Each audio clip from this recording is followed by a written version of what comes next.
Yeah, I can see that. That's fine. Good. Muted? Yeah. No. No. Good. Okay. Thank you.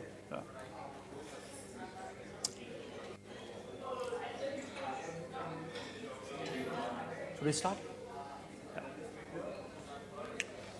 Okay, so should we start? Good afternoon, everyone. And welcome to the lecture 3 of this series. So let's start. So today we're going to see, we're not going to see the data normalization because I thought last time, because it's too much, right, in a one lecture, so I thought it's a good if we have some time for the question answers. So I thought of covering data normalization next lecture instead of that. So just focus on comparisons and hypothesis. So last lecture we have seen how to generate hypothesis, right? So we have seen what is a null hypothesis. So let's say, for example, in superiority trial, we say that the experimental drug has the same effect as control. That's basically our null hypothesis. And same can be said as experiment minus control equal to 0. The difference is 0. Alternative hypothesis can be that there is no difference between the control and experiment, right? Alternatively, yes, experiment minus control is not equal to 0. Yes. And we have seen last time also that in statistics, we are not worried about the alternative hypothesis. What we worried is about the null hypothesis. So we do our experiment, we collect our observations, and based on our observations, either reject or accept null hypothesis. Okay? So basically, the science is nothing but a falsification. It's not a confirmation. Yeah? And last time we have seen this example of effect moderators, like the caffeine and the pancreatic cancer via smoking. Right? Okay, and also last lecture we have seen, I think it's very important to go to the ANOVA, that's why I'm covering this one, right?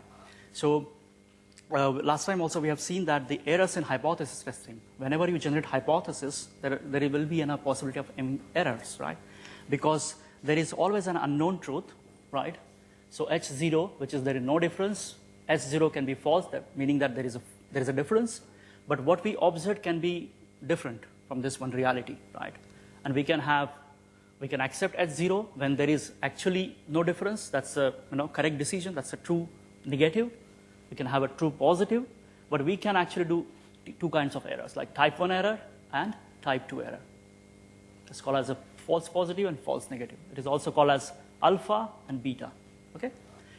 So the alpha is the probability of making type 1 error, and that is also called as the level of significance. And beta is the probability of making type 2 error. So 1 minus beta is nothing but the power of your test. And last time we have seen that these two parameters are very, very important, right, in order to design your study. Because the alpha is important for the reviewer, and beta is important for you. So I want to start with the p-value, right? Because p-value is something, it's a very central to all statistical methods. And it is very important to understand p-value. And literally, the p-value meaning is very, very, very different than what we see normally and what we hear from people, right? There is a lot of confusion with the p-values. So the p-value is a concept which was introduced by Sir Reinhold Fisher. Yeah, he was a great statistician. It's called as the greatest biologist since Darwin, according to Richard Dawkins. So what he did was he saw some experiment people are doing, and people were comparing relatively. There is no guidelines to compare that there is a difference between A versus B, right? So he introduced this p-value. So if you go by the definition of p-value, what p-value is defined as the probability of obtaining a result equal to or more extreme than what was actually observed when null hypothesis is true. So right now it doesn't make sense, right? Because it's all technical terminology. And then if you go to the websites, YouTube, you will see a lot of different definitions. So what I like the definition is about the third one, right, by the Professor Marie Diner West. She's from Johns Hopkins. So she said that p-value is the probability of obtaining the value of the test statistics or one more extreme just by chance alone when null hypothesis is true. So I think if we just break it down, first one need to understand what is test statistics, right? So let's understand what is the test statistics. So the test statistics they have a generalized formula. It says that you collect your samples, you compute the statistics from the samples, you subtract it, minus the hypothesized value, whatever you assume, expect, divided by the standard error of the sample statistics. That's the formula for all kind of statistics, test statistics. So let's take an example. So in case of a difference between the independent sample means, so if you want to compare two means, so sample statistic would be observed difference between the sample means. Standard error of the mean sample statistic would be the standard error of the difference of the means, and the hypothesis value is 0 because our null hypothesis is that there is no difference. That's basically. So if you just plug in this formula into this formula, you will get the test statistics, and later we will decide if that test statistics would help us in determining the p-value. Okay. But before we go, there are different categories of the test statistics. So one should understand this first before we do that. And that has been divided into parametric test, it's also called as standard test of hypothesis, and also called as a non-parametric test. Okay? So the parametric test, what does it mean? It depends on the certain assumptions of your data, right? Maybe it's a normal population, it's a Gaussian distribution, or large sample size, or equal variance. There are different criteria, right? So whenever your test is based on some assumption, that is called as a parametric test. And all the tests which does not assume any assumption, right, then it's called as a non-parametric test. Yeah? Some example of parametric test would be z-test, t-test, chi-square test, f-test, and there are so many other tests parametric. But these are the most common used tests, right? For non-parametric, we have a Wilcoxon, Mann, Whitney, Kruskal-Wallis test. So today we're going to see z-test, t-test, f-test, and Wilcoxon and Kruskal-Wallis. A chi-square we will see next lecture. Okay. So why can't we always use non-parametric test? Right? I always had this question, and I never got a real answer in any book actually. So I have collected from different resources, and this is how I put in front of you. So because if there is a problem with the parametric test that we have to assume a lot of things, why don't we just go ahead and use non-parametric test, right? Always, and just report your result. The problem with the non-parametric test is that NPT, the non-parametric test, needs more samples to achieve the same type 1 and type 2 error. So this is very important to understand what is type 1 and type 2. So for the same sample size, your type 1 and type 2 errors will be compromised as compared to the parametric test. Second reason is that you compromise your power, because power is very important. We know what is power, right? Power is just the reverse of type 2 error. And if you are a researcher, you do not want to lose your evidence of having a difference when there is actually a difference. That's called as a power, right? Having that accuracy. So you will compromise that issue also. It is not intuitive because you see a non-parametric test, you always deal with rank-based data. So it is not intuitive, right? While the parametric, you always know what is means, right? And in some cases, the population may not be normally distributed, right? But the samples and the sampling distribution are closely approaching to the normal distribution. So on this basis, you can, and people have started developing techniques called as a bootstrapping or robust parametric tests, for example. These are very advanced topics in statistics, and mostly in the biology, it is not accepted. I wouldn't say, actually, I'm not an authority to say that, but mostly the people from the computer science background, they are doing this. It's like random forest, because here you kind of fake little bit, right? You kind of generate too many pseudo data so that the sample size is more, and you try to kind of achieve to the center limit theorem, right? So normally it is okay if you do not use it in a biology while reporting your study. So which test statistics to be used? So you have to ask two questions for that. Question 1, the purpose of your hypothesis, and question 2, nature of your sample. Yeah. So let's see what are the purposes of hypothesis. So you can have these many categories of the purposes of hypothesis. You may be interested in difference of means, difference of variance, association between the categorical data, or the difference of medians. There can be many different purposes, but these are the most used purposes, right, in all the day-to-day research life.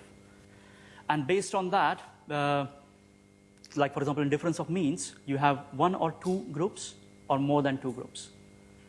If you have 1 or 2 groups, then you have 2 options. Either you want to use z-test or t-test. And for the more than 2 groups, you have ANOVA.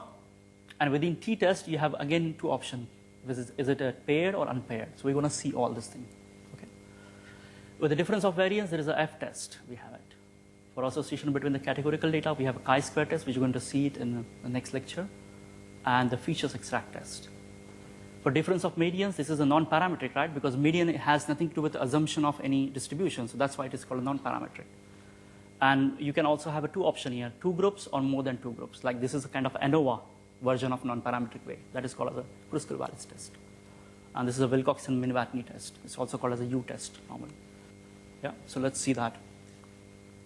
But before that, we go ahead with this Anova and all this thing. I think this, I thought this is very important to understand why Anova is called as Anova, like analysis of variance, where you are interested in means, right? Difference between the mean A and mean B, and why we bother about the variance, and why the name is analysis of variance. If you see this, these are the three scenarios here. Case 1, case 2, and case 3. They have the same mean, mu1 and mu2. So if somebody asks what is the difference between these two, they would say it's the same difference in all three cases, right? Because if you just take a difference of means, then it's the same. But the scenario would change if you look at the standard deviation. So in case 1, I can say, yeah, they are very well separated, so I don't need any hypothesis because the standard deviation is not crossing each other, right? Or the distributions are not crossing each other. But here they're started crossing each other. So the sigma 2 is more than sigma 1. And if I go for sigma 3, which is largest, then it's completely messy, right? So sigma 3 is more than sigma 1. So it is very important that just by merely knowing the average value, it is not possible to see the statistical difference between group A and group B, or 1 and 2. You need to know what is the standard deviation, right? And that's the whole why it is called as the analysis of variance, because variance is nothing but the square of standard deviation. Okay? Hypothesis testings of means. So the hypothesis question is, in plain English, let's go ahead with the example, right? So patients on the drug, let's say there is some readout by, and I try to correlate with your expertise on your domain, right? This is the best example I come up with. So you have a patient on a drug and the patients on a placebo, and these are the 5 values for the, let's say, whatever your readout is, right? Let's say effect, or for example, the treatment effect. And you calculate your average value, standard deviation, average value, standard deviation. This is something you can compute, right? Now the hypothesis question would be, your null hypothesis would be mu1 minus mu2 equal to 0, that there is no difference between placebo and drug. Alternative hypothesis could be that mu1 minus mu2 is greater than 0, meaning that the mu1 has more effect than the mu2. Yeah? And you can have different alternative hypotheses. And based on what is your alternative hypothesis, you have to choose what is 2 tells and 1 tell. We're going to see that. What is that? And of course, this is a formula that we have seen. So we just have to plug in all this information there. But as we have seen from that chart, that we had 2 options. Option was, we can use either z-test or t-test. And this is very important. So if you see the assumption, because now we are looking at the parametric test, right? So there has to be an assumption before you choose a particular test. So for the z-test, we have population has to be normal or infinite, sample size has to be large or small, that's fine, so that's not an issue. But variance of a population should be known. This is very important. While in case of t-test, everything else is same except the sample size can be small, that's really good. And the variance of population is unknown, that's okay. And this is why you can see that why in most of the research, especially in the basic research where we have a small sample size and we don't know what is population. That's why we use t-test. And all these social studies and all, because they know what is the population, right? Yes? How do you define a small? The small is less than 30, sorry. 30, yes. Yeah. Because that is a number given by student t-test, which we're going to see now, students. Huh? So that's a t distribution. So you can, so small is basically 30. Yeah. Anything more than 30 would be z-test, but then you have to see if you should know the population variance, okay? So this is what I'm going to discuss. So student t-test, we have seen that. I mean, most of the papers we report your result of the student t-test. But there is a history behind this one, and I thought it's worth explaining this one. So this was introduced by William Gosset, and he was working for the Guinness brewery, right? I don't know how do you pronounce Guinness or Guinness. So, but he was working for this Irish brewery company, and he was hired as a statistician, and he performed one experiment because he wanted to compare the yield production between the 2 barley species. Okay? So he did some experiment. He come up with his way of calculating p-values and doing this t-distribution. He showed it to his supervisor or whatever. But they said that you cannot publish this result because of the intellectual property issue, as always. So he decided to publish this result on the pseudonym called as a student. Okay? And this is why, because of his contribution, but because he could not put his name, he put a student, a paper by a student, and that's why it's called a student t-test. Okay? And then he came up with all this intermediating formulas. Well, it's not that much, but the good news is that do not focus on the equations and all, because these days, these are all the software that is going to do all these equations and calculations. But I think we need to understand when to use what. Right? This is what we're going to do. So the student t-test can be tested in 3 different scenarios. Independent 2-sample t-test, where you have an equal sample size and equal variance. You have unequal variance, then you have a possibility of extending your t-test with a Welch post hoc analysis. Equal or unequal sample size, equal variance. Okay, then this is a formula for that.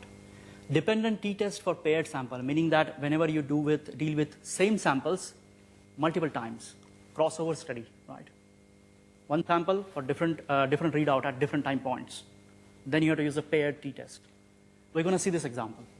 And then one sample t-test, which is very unlikely that in your experiment or whatever in research career you're going to use this. This is mostly for social studies, right? If you have just one readout and you want to know if that mean of my hypothesis mean is the same as the population from which that the sample has been derived.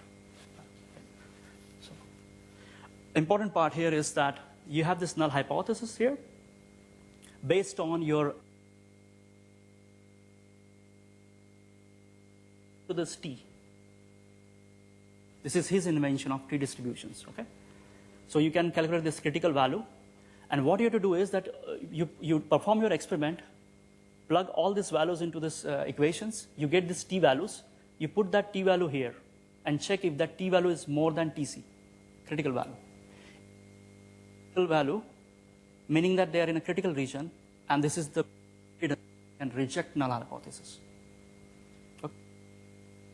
And this t value can be less than this critical value. In that case, you do not reject. You accept null hypothesis. This is the whole idea of hypothesis testing. So this is what it's shown here. Like if t is greater than tc, reject h0. T less than tc, accept h0. Okay, one more issue before we see the example. That's called the degree of freedom. Right. So the degree of freedom is something. If you search in YouTube and Coursera and all, it's not that easy. Statistics. I'm not expert in telling what is the meaning of degree of freedom because it has a very, very deep meaning. But I will try my best to make you understand what is the degree of freedom from my level, right? So let's say you have an example of this one. Let's say ABC, 20, 25, 30, and average is 25, right? So the sample size is 3. We have seen that what is the standard deviation, right? Standard deviation is the deviation of individual value from its mean. This is what it means. So A minus average, -5, B minus average, 0, C minus average, I don't know. That's it. But the point here is, if you see this A minus average, I can take any value. B minus average, I can take any value. But this cannot be taken any value. I cannot take any value in this one. Once I fix this, this has to be the same. So I can change actually A minus B and B minus average because this is also fixed. Okay? And this everything boils down to the degree of freedom is n minus 1, meaning that 3 minus 1, that's 2. Meaning that I have only 2 degrees of freedom. I can only change 2 variables, right? If I have 3 variables in total, I can only change 2 in order to get some result, which is 0 here. Yes? Because if I fix this has to be a unique value. I cannot change that value. Otherwise, this won't be satisfied. So this is one way of understanding the degree of freedom. The other way of understanding is that always people ask n. And this is the whole idea of the degree of freedom, that you divide your variance to the n minus 1, because you want to be conservative. Conservative meaning that if it was an n, and it is in denominator, so if the n is less, the sigma is more. So you always want to overestimate sigma, right? You don't want to underestimate the sigma.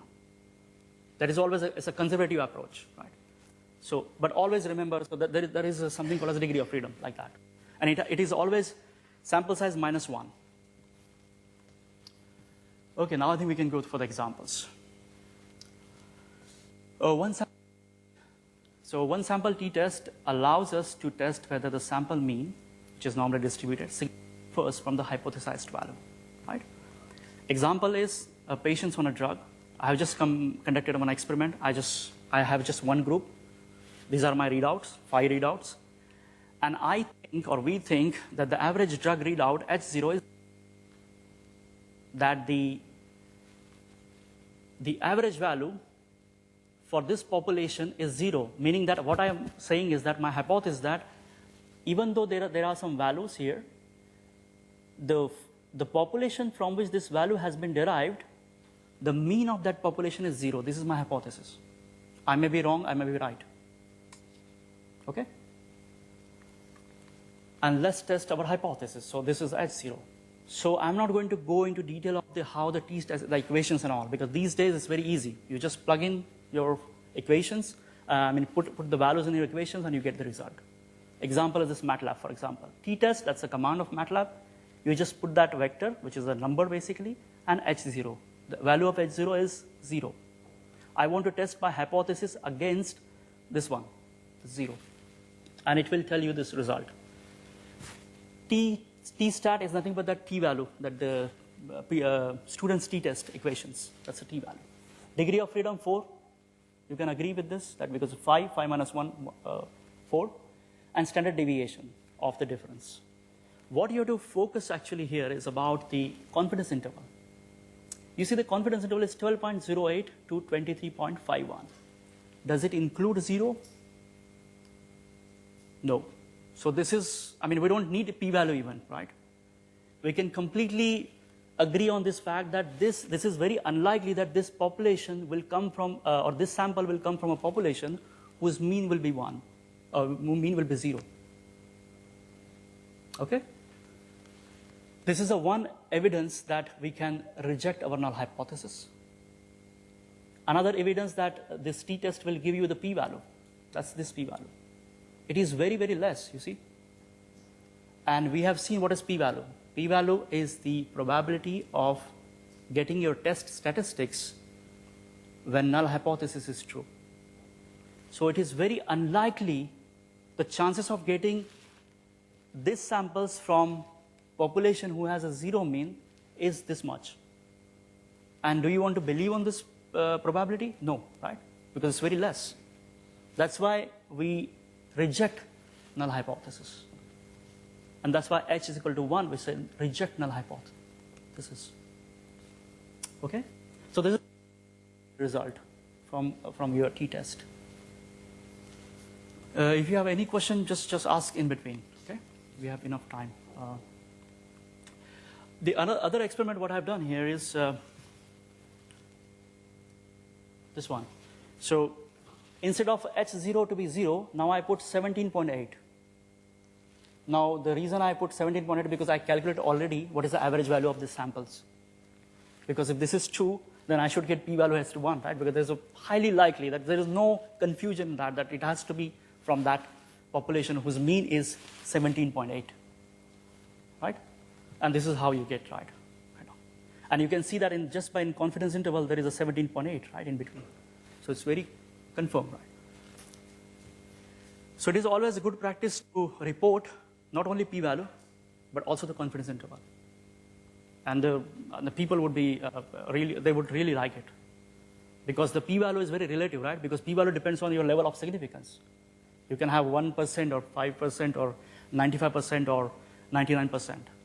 But the confidence interval is just a unique value. And it's very easy to interpret the result. Okay. Just one more thing, you are very unlikely to use all these charts and all, because there used to be days like 1980s, people used to have this chart like a T table and the Z table. People used to go back and check if the T value is, but nowadays there is a computer, so it will tell you directly the P value, right?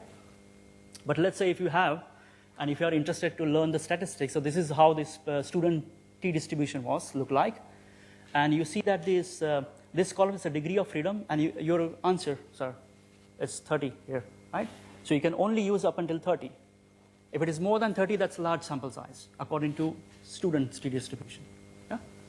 So you can have whatever your sample size, you go there and you see what is your alpha level. So 2 tel alpha, that was my 0.05. Degree of freedom was 4. So what was that value? 2.77, right? And what was this value? That's 8.6.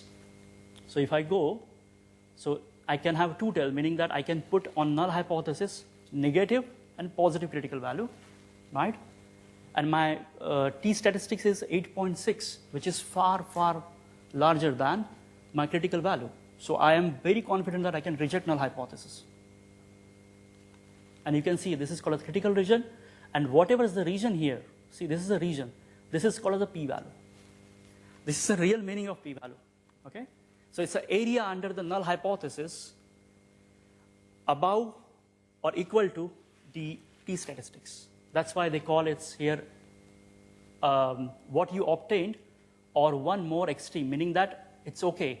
I want to still find the area of interest or probability whose probability of getting the t statistics more than 8.6. It's not only the probability for that particular value, but it's anything above than that. So that's basically the meaning of p-value. Yeah? So the probability of getting 8.6 or more extreme is nothing but the p-value of the t-test. This is what you report, right? Now let's take an example of two-sample t-test, okay? Two-sample t-test, so the command is t-test2, xy. X is group A, group B, and Y is a group B. So you perform a t-test of the hypothesis that the two independent samples in the vector x and y come from the distribution with equal means. What does it mean is actually whether or not they are statistically different or not. That's in plain English, right? And you can write in a hypothesis way, h0 equal to mu1 minus mu2 equal to 0. That's your null hypothesis. And then you just plug in all this information into your MATLAB formula, or SPSS, or whatever, SAS or whatever, right? So you have these two vectors here. You just put it on t-test2.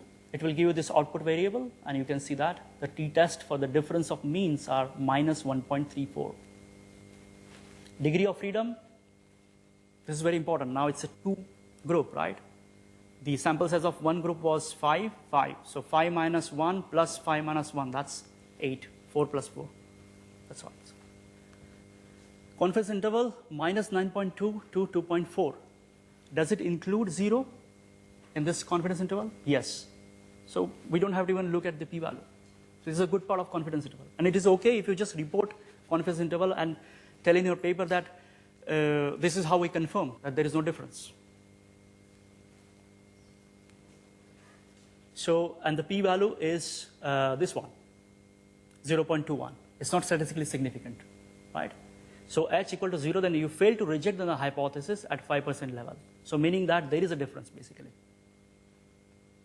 There is no difference, sorry, because p is 0.21, okay? There is no difference. Pardon me. This always get confused. You know, that's why it's very easy to just look at the confidence interval, and it's very easy. It's black and white. Okay, so the effect of alpha on two-sample t-test. This is not important, but I thought it's a good to know all the effect of different alpha level of significance on your p-values. Because normally in the research, all the research that we do in basic research, they always ask you 0.05 level of significance or 95% confidence interval, right? Or 95% level of significance. So you don't have to worry about this one. But you can see that same equations, same command, the two vectors, alpha 0.05, meaning that 5% significance level, that's a 95% confidence. And here is a 0.01. The hypothesis is not changing, but the confidence interval is changing. Okay? So as you can see that if you decrease your alpha, your confidence interval expands. What it means actually that the 95% confidence, and if you compare with the 99% confidence, then of course it's going to give you more confidence, right? Because just imagine if it is 100% confidence, then it can go from minus infinity to plus infinity, and there is no point in, well, everyone knows that it will be within this range, right? So it's a compromise between these two. All researchers have agreed upon this one. 95% confidence should be enough. That's what there is a 5% chance of just getting result by chance under null hypothesis. Okay. One more point, the effect of tail, whether it's one tail or two tail on t-test. Yeah? So let's take this example. You have a t-test, same vectors here, what we used before. There is a keyword called as a tail, and you can put both, right? That's wrong here. It should not be there. So both is just a keyword, right? So you say either you want to do a two-sided t-test, and what does it mean? That your interest, your alternative hypothesis, you just want to know if they are different or not. You don't care if A is more than B or B is more than A. You just want to see whether or not they are different or not. That's it. So this is how and that's why in all the research, that's what we always observe, right? Because we do not know what is the result of your experiment. So you cannot use one tell t-test. Well, there are some scenarios where you are very confident, right? For example, baseline to follow, in kind of. But in most of the cases, that's why it's very advisable to use two-tailed t-test. Yeah. So let's compare. So it's a tell is so you have got this p-value, this one, and now I have changed actually this one. So there is a statistical difference between A and B. You see, the values have changed, and you can see from this p-value, the p-value is very, very highly significant, and you can see the confidence interval. Does it include 0? No. So we can reject null hypothesis, and we can confirm that there has to be a difference. Yeah. Now I go for a right one, and just by looking at the data, normally you do not know, right? But now because there are 5 numbers, you can see clearly that this is lower than this guy, the second group, and now you are checking the right side. So this is what you get, the p-value, and the confidence interval is minus 0.105 to plus infinity. That's why it's very confusing. So always take the two-sided t-test. But because we know that this sample mean is less than this sample mean, and if you use the left-sided t-test, then this p-value we get a reasonable amount of p-value, right? But here is a point.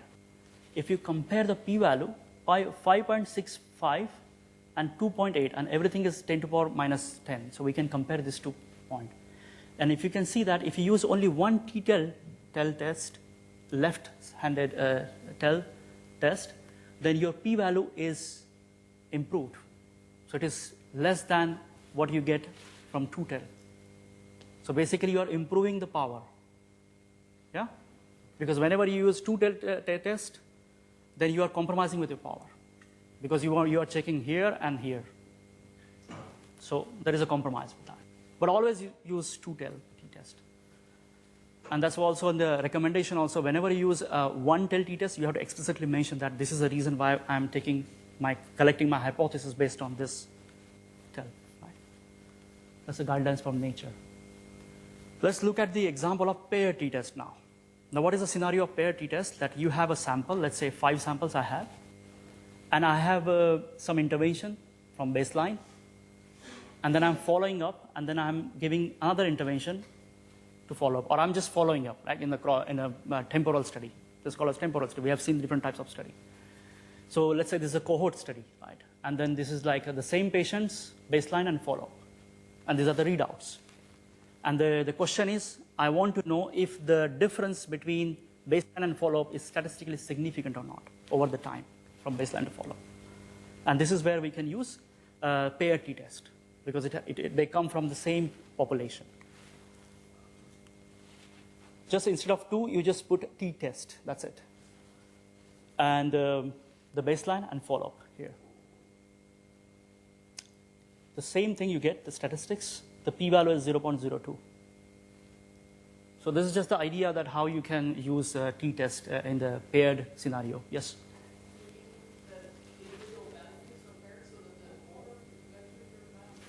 Yes, exactly. So this 20 and 120 belongs to sample 1. It has to be from sample 1. You cannot have a different distribution or population. That's the criteria for sample t-test. So I think it's very unlikely in the kind of research that we do here, because mostly it's for all the, but I don't know your scenario, because normally you change your sample from experiment to experiment, so I don't know. But of course you can use this in a collective manner. Let's say we have done one protocol, you have collected the average value, and you have done that many times. So you have basically the aggregated value in one column, and then you have maybe next day or next month you have repeated the same experiment, and you want to see how they varies, right? Then this p-value should not be significant in that case, if there is no replication effect. Yeah? Yes? So in our case, we have in scenarios we have cell, right? So Yeah. if you have one cell type that people add to Yeah. one cell, Yeah. then they go, and then other cell they drop. Yes. That, would you say, is it the paired or because Exactly. it's the same cell, right? Yeah, exactly. So, actually we forgot to, we didn't have time actually. We're supposed to discuss this replicates, biological replicates and technical replicates. But I think the first lecture we didn't have time, but I think maybe next lecture we will discuss. And I discussed extensively with Yuta about this one, and we made a very nice presentation, because there's always a confusion about biological replicates and technical replicates. And your question is about whether or not in the high content screening, because the cell lines are changing in the cell, we cannot use the same cell, right? Technically, one should use the same cell. But in high content, that's what I said. As long as you collect aggregate meaning that, let's say you have a control for 10 wells, you collect mean value, you compute the mean value, and you repeat this experiment. And again, for the next time point, that's like a follow-up, repeat the same experiment.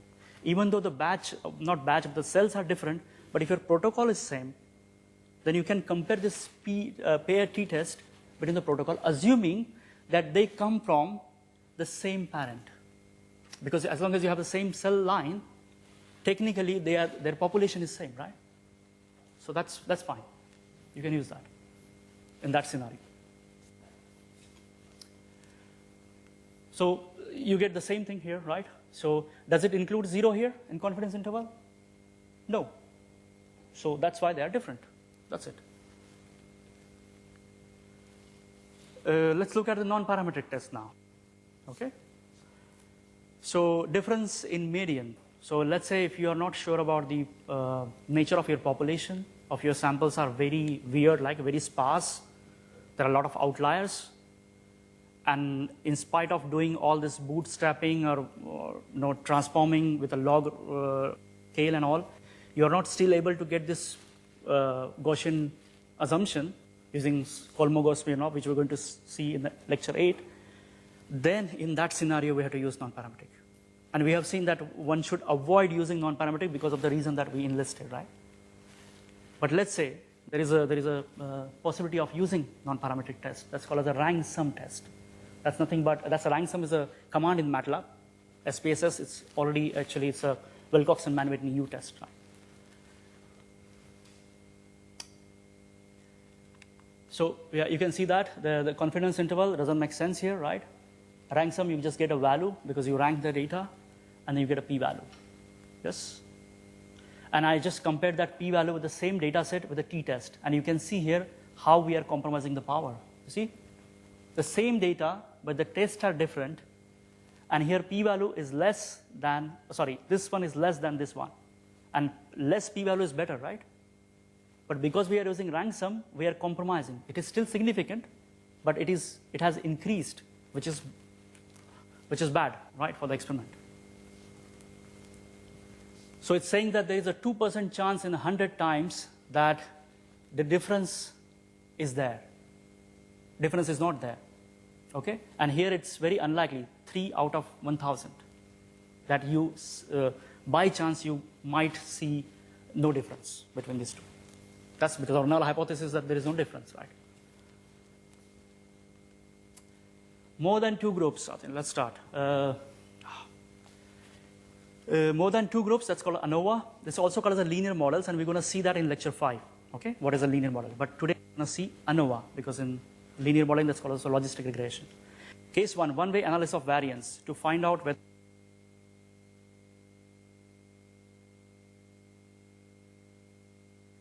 so your null hypothesis is that the means are equal, right? So let's take this example.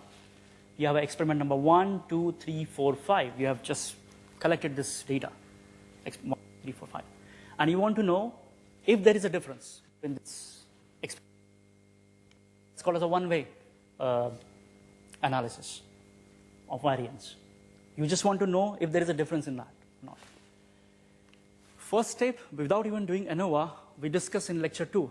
The best way is just to exploratory statistics, just plot the data and see the result. And you can see here the box plot, right? I can clearly see that the group A is distinct from the other groups because of the confidence interval and also the median value. You see, the confidence interval are not crossing each other. And this confidence interval is the confidence interval for medians. Okay? Let's not discuss this part because we already discussed this part. So let's talk about ANOVA. So once you do ANOVA, what you do is that this is just command, MATLAB command. You create this a matrix. You just name that matrix as a my data, put it here, and you get all these 3 values, output values. What does it mean? It means that the columns, that's a standard sum, squared sum, and this mean sum, and this is the difference, a degree of freedom. So degree of freedom is 4 because we have 5, right? And then what is important is that the F value, because we use here the F statistics. Okay, in ANOVA we use F statistics. We have seen that chart, right? Because if there is a more than 2 groups, T statistics, that's a limitation.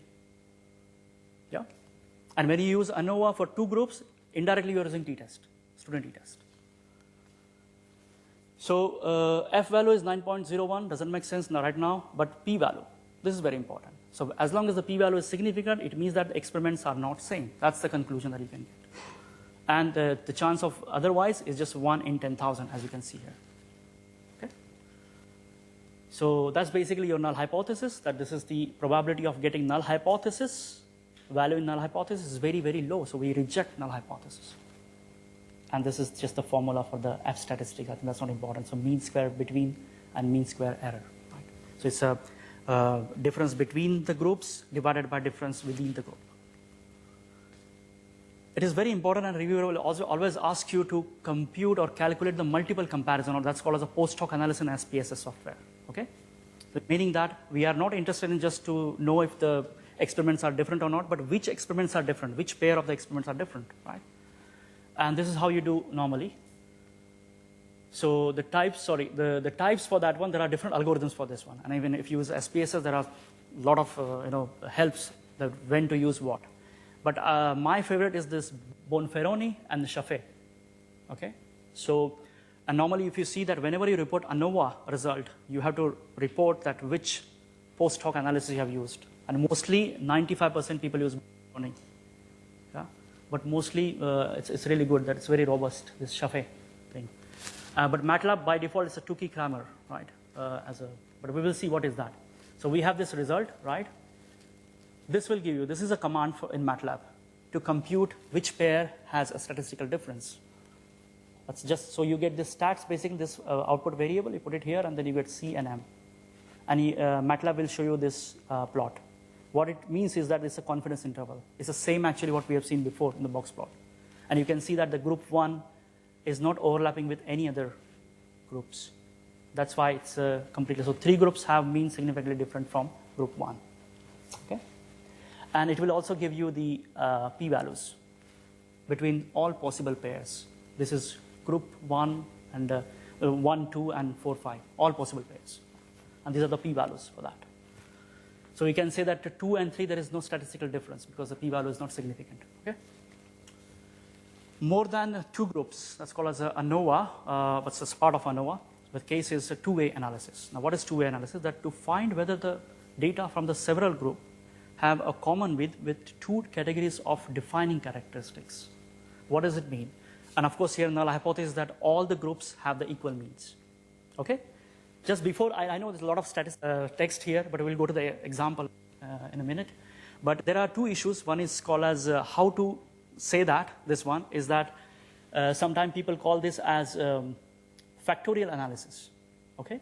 And suppose you have 5 groups, which we have seen, your experiment, and you have possibility of doing these experiments in 2 different manner. That's a two-way ANOVA, right? 2 different manner. Example, 2 replicates, 2 labs, 2 locations, two concentration, whatever you can think of, yeah, instead of just having all the samples together. Then it will be called as 2 by 5 factorial analysis, which is nothing but the two-way ANOVA because it's two groups. Interesting, if you would like to know how readout varies from experiment to experiment, as well as location to location, in this case, example I have taken, this is called as Mann effect. This whole term. So if you want to know how experiment 1 varies with experiment 2 and likewise, independent of the concentration or location, and this vice versa, then that is called as a Mann effect. Then you are not considering the interaction. And the reverse is called as interaction. When you are interested in that, if changing of is associated with the change in the group experiment A and B, then that's called as interaction. Okay? That's also called as a moderator effects. Yeah. Just to give you more idea about what is the Mann effect and interaction is very important. So let's say I have an example of I have a baseline here, baseline, follow-up, then, and this green one is the placebo and drug, and the y-axis is the mortality rate. Because treatment effect can be considered as a mortality rate, right? So if you have a drug X, from baseline to follow-up, the mortality rate reduces as compared to placebo if you do not take any intervention, right? So if you have such scenario, then I can say that I have this time point as a one variable, which has two categories. This is how it's called as two-way ANOVA, and I have a placebo and drug, right? So what I do is I can compute the average baseline to follow-up without even considering what is a placebo or a drug. That's the average. Or also I can compute the average of placebo and drug without even considering what is a baseline and follow-up and compare that difference. Yeah? So here we are actually completely independent of two categories. This is called as a Mann effect. That's called as a Mann effect. Now what is interaction? Interaction is this one. So you compute the difference in placebo from baseline to follow-up. You compute the difference between the baseline to follow-up in the drug X. And now you want to compare these two differences. Whether or not these two differences are statistically different. That's called as interaction. Okay? So let's do that. So that's so we have this example, baseline follow-up, drug, this matrix, right? So you have 3 samples from each baseline and follow-up. So we have to compute F statistics. The command is ANOVA 2, two-way ANOVA. So you have a drug study and 3. Why 3? Because every baseline and follow-up has a 3 group. That's why it's 3 here. So this is how you get. So you get the columns, that's the F statistics, and the probability of 0, meaning that treatment effect varies from one group to another, meaning that there is a difference from one column to another column. In our case, the column is drugs. Right?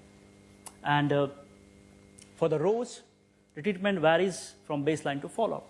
What is the p-value? Well, it's bit more than what we had here, but at least still it is significant, right? It's less than 0.05, it's level of significance. But here you look at it, the interaction is 0. It's not significant. So we can conclude that there is no change, which is very weird because this data is not from any study, okay? By the way, this is what I have generated, just fictitious data. So, but otherwise you don't want to see this result, right? The change in the baseline to follow-up is not affecting from drug A to drug B. So that this is the whole essence of the experiment, right? But this is the p-value, which will tell you that there is no interaction. Okay, non-parametric ANOVA. So we have this Kruskal-Wallis test. That's called as for one-way case, right? When you have a one-way case, when we do not have a categories, like this example when we compute the box plot, and this is just a one command. You get just a p-value. That's the p-value, right? So we can conclude that there is a difference between experiment 1, 2, 3, and all the experiment amongst each other. Non-parametric ANOVA in case of two-way, right? That's what we have seen before. In spite of doing all the transformation and all, if you're not able to do it a manual, the Gaussian assumption and the equal variance, then you can use this Friedman's test. Yeah, I have not seen that much people using this one. Let's try to optimize and try to make a Gaussian. So, and also there is a limitation that you cannot compute interactions. So you cannot compute with interaction with this one. What you can compute is only whether or not there is a difference in columns or rows, meaning that two variables we can independently, the Mann effect. We can only compute the main effect. We cannot compute interaction when we test. And you can see here 0.007, meaning that there is a difference between the experiment number 1, 2, 3, 4, 5, right? And to check if there is a difference between baseline and follow-up, you just have to transpose it. So here you just say transpose here. Then it will be, rows will become column. Yeah? But you cannot compute the interaction. So this table, why did I put it? Yes, it's because I wanted to compare it with the parametric Anova. Because this is a command for parametric Anova. This is non-parametric Anova. And you can see here that the probability value for the columns, you see, this is where you're compromising your power. So if you use a parametric Anova, you get a 0, which is very unlikely that you accept that null hypothesis. And here there is a possibility. So if you reduce your sample size, there may be a chance that this test will tell you there is no difference. Okay? So it's very important to try to avoid using a non-parametric test. And thank you. Yeah, first time where I finished before time. Yes?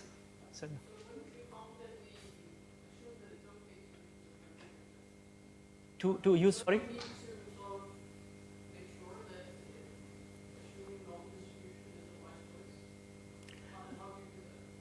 Yes, so it depends on you. It doesn't matter what you assume. The point is that what you observe, right? So let's say you have done your experiment, and depending on what is your readout, let's say DAPI integrated intensity, and if I plot that histogram and I don't see that it's Gaussian, right? But again, this is just a sample, right? All these tests are not assuming that the sample has to have a Gaussian distribution. This is very important, right?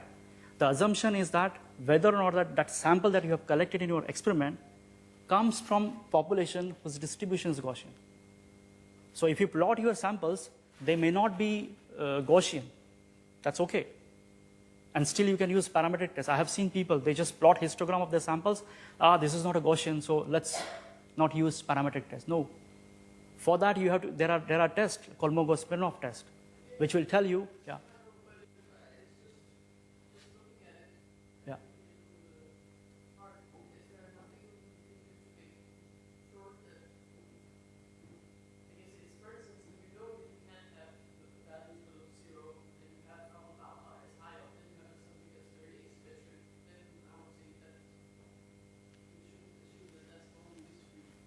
Yeah, but for the outliers, there are also tests like the box plot thing. If the outliers are very, very far away, this is what the viscous box plot will tell you. And whenever you compute any bootstrapped or robust parametric test, there is a robust confidence interval test, right? It's called bootstrapping and all. They completely ignore all these things, the outliers and all these things. So there are techniques. That's what I discussed, right? The bootstrapping or the robust parametric test. But if you have, yeah. Yeah. Yes. Mm-hmm. Yes. Yeah.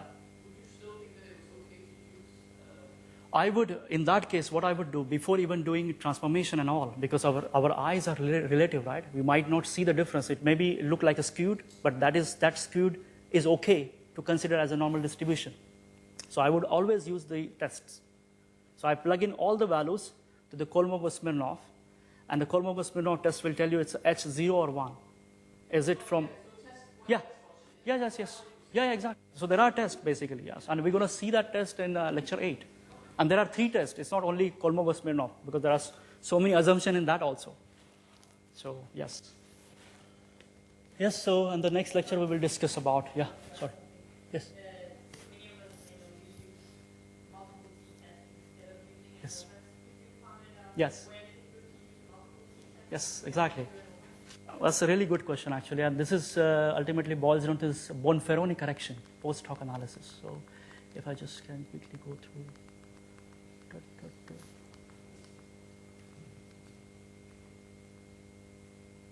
Was it? Oh, no.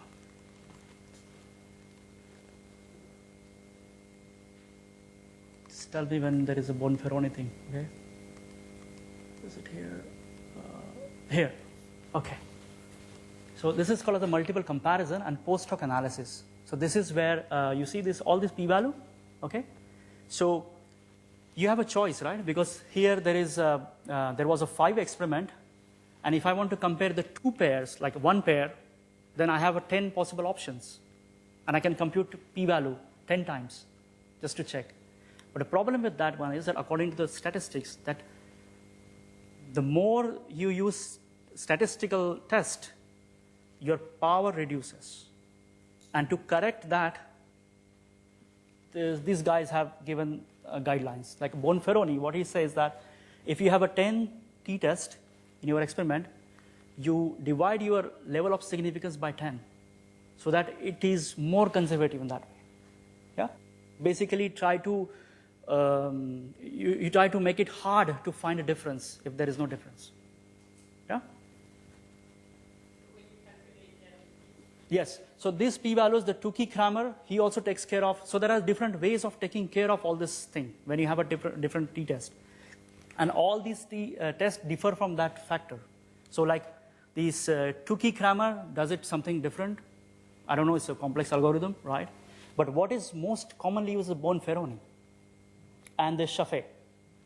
Well, Chaffee takes care of this all robust way of doing it. So if there is a not Gaussian or something like that, then it takes care of that. So more robust, you can say. But a very old technique is a Bonferroni technique. So you just, like, for example, in this case, I have a 10 p-values.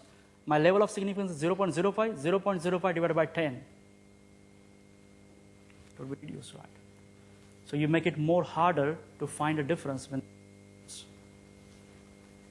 So that's just the correction, basically. That's called as a post hoc analysis.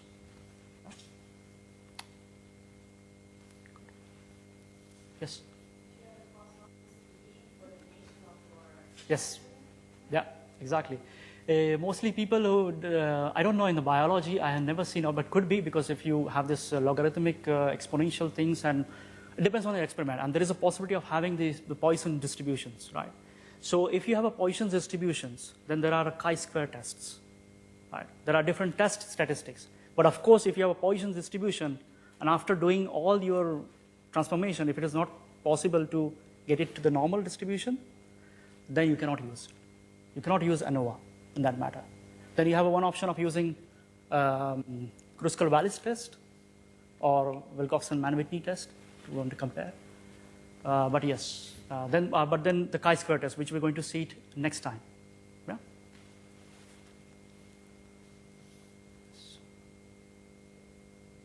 Good. No question. That's nice. That's before time. Thank you.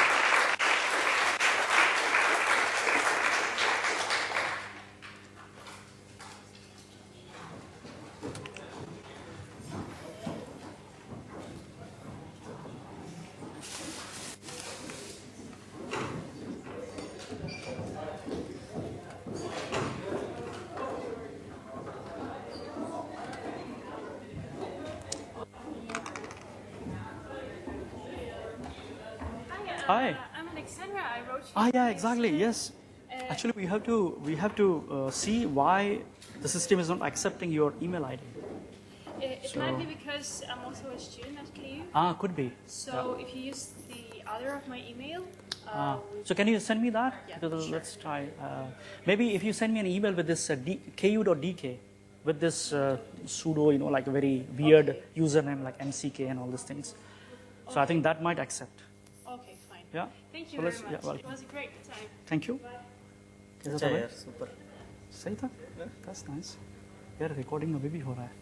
उसको बंद कैसे करते हैं? Voice भी record No idea.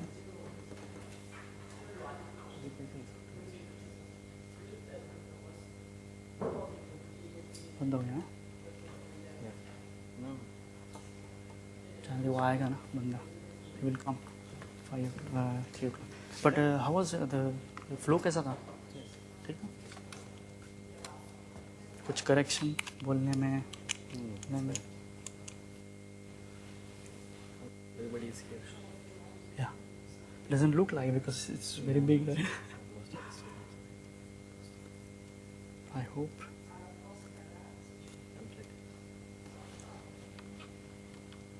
Where is he? Yeah.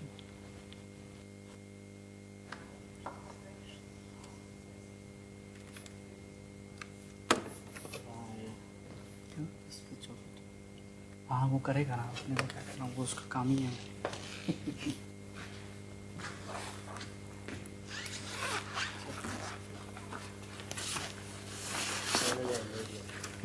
Finally, yes.